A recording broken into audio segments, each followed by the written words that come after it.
Doutor Hervé, eu estou recebendo aqui várias participações, gente falando assim, olha, sempre tive vontade de me suicidar, tirar minha vida. E no final sempre fala assim, eu não tive coragem, mas eu tenho muita vontade de matar pessoas. E eu fui acompanhando, eu estou acompanhando aqui, assim, pessoas que me fizeram mal.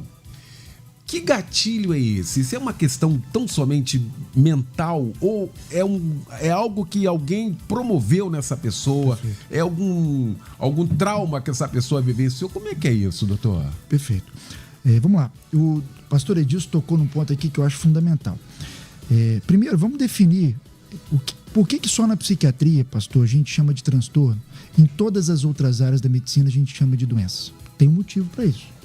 Vamos lá, para ficar didático, você que está o nosso ouvinte, eu sempre tento, né, nas minhas mídias sociais, nos programas na Band, enfim, fazer de uma maneira entendível a complexa literatura da psiquiatria, da psicologia. Então vamos lá. Para ficar didático, lógico que não é tão simples e matemático, como é que a gente divide uma avaliação inicial, pastor? A gente separa em 3 pilares, tá? Pilar número 1, problemas que a gente tem passado no nosso dia a dia. Parte pessoal, profissional, familiar.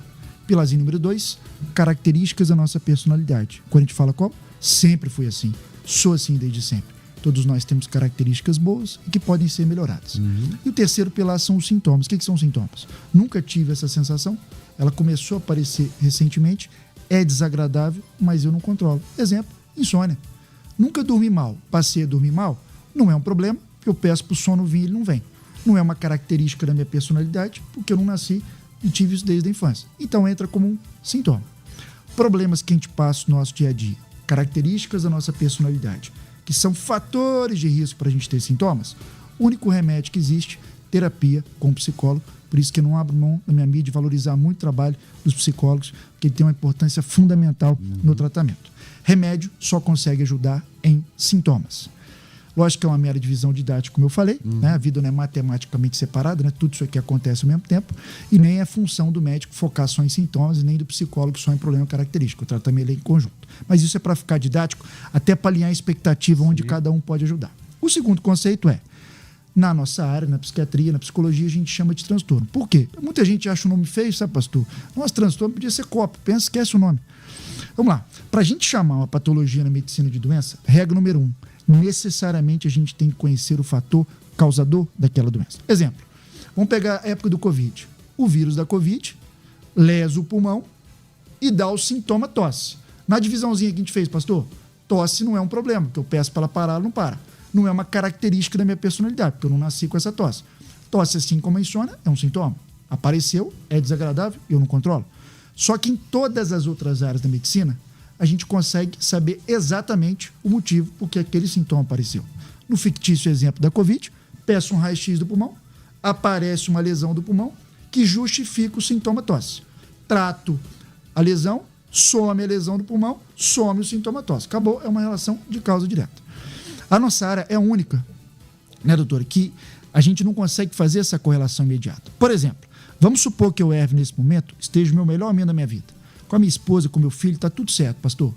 E tenha sido programado geneticamente, porque eu herdei um gene do familiar meu que eu nem sei qual, que ele foi programado para determinada idade, com pequenos estresses, ele fosse se expressar e eu começasse, por exemplo, a apresentar sintomas depressivos do humor. Triste na maior parte do dia, alterando meu sono, alterando meu apetite. Fosse do meu médico, do psiquiatra, e ele me perguntasse, mas e aí, doutora, você tem tido muitos problemas na sua vida para você estar com esses sintomas depressivos? Eu respondi, doutor, eu estou até com vergonha de estar aqui, porque está tudo bem na minha vida. Eu não sei porque eu estou com esses sintomas.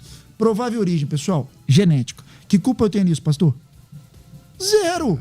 É igual chegar a Deus, manda para mim na tireoide de um jeito, tem como escolher. Porém, pode ser diferente. Não herdei esse gene, mas fui passando por problemas estressores ao longo da vida, que chegou num gene que eu não tinha dado, fez ele expressar e os sintomas aparecerem? Pode, mas eu não tenho como abrir a mente de um ser humano para ver a hora exata que o gene expressou para eu correlacionar com ele está passando a hora. Ou seja, diferente das outras áreas que a gente consegue saber exatamente a causa, a nossa é multifatorial. E por esse fator, o nome é diferente. Transtorno, não doença. Por esse fator, a gente não tem um exame. Porque como é que a gente vai ter um exame, pastor, se eu desconheço a causa, se ela é multifatorial?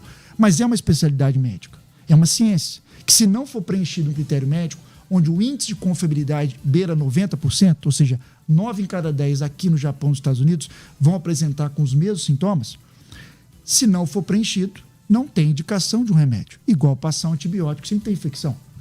Teoricamente, ninguém vai ter nenhuma melhora. Então, o primeiro conceito é o seguinte: é o ser humano tentar fazer uma correlação do motivo para ele estar com uma doença. Na nossa área não dá. O que dá para fazer é monitorar fatores de risco, onde a psicoterapia é fundamental, a atividade física é fundamental, para que a gente consiga rapidamente buscar esse diagnóstico, tratar na forma leve, que na forma leve a literatura permite fazer atividade física e psicoterapia, não precisa necessariamente entrar com medicamento, para que a gente evite lá na frente, reduza todos esses índices negativos.